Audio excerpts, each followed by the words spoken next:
ముఖ్యంగా కార్తీక పౌర్ణమి రోజు ఉసిరికాయలో దీపాన్ని వెలిగిస్తే సకల శుభాలు చేకూరుతాయని చెప్తారు.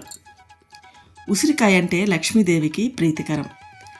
అందుకే కార్తీక మాసంలో ఉసిరి దీపం వెలిగించిన వాళ్ళకి లక్ష్మీదేవితో పాటు శ్రీ మహావిష్ణువు అనుగ్రహం కూడా లభిస్తుందని చెప్తారు. అంతేకాకుండా కార్తీక పౌర్ణమి రోజున ఉసిరికాయ దీపాన్ని వెలిగిస్తే నవగ్రహ దోషాలు కూడా తొలగిపోతాయి. సాధారణంగా కార్తీక మాసంలో సోమవారం, ఏకాదశి, ద్వాదశి తిథుల్లో, కార్తీక పౌర్ణమి వంటి విశేష తిథుల్లో ఉసిరికాయ దీపాన్ని వెలిగిస్తారు. ఉసిరి దీపాన్ని ఎలా వెలిగించాలి అంటే, ఉసిరికాయని కొంతమంది పైన చెక్కు తీసి మనం ఒత్తి కూర్చోవడానికి వీలుగా పైన చెక్కు తీసి కొంచెం గుంతలా చేస్తారండి.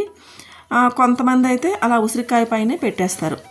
గుంత తీస్తే ఏమవుద్దంటే కొంచెం ఎక్కువసేపు ఆ ఒత్తి వెలుగుతుందన్నమాట. తర్వాత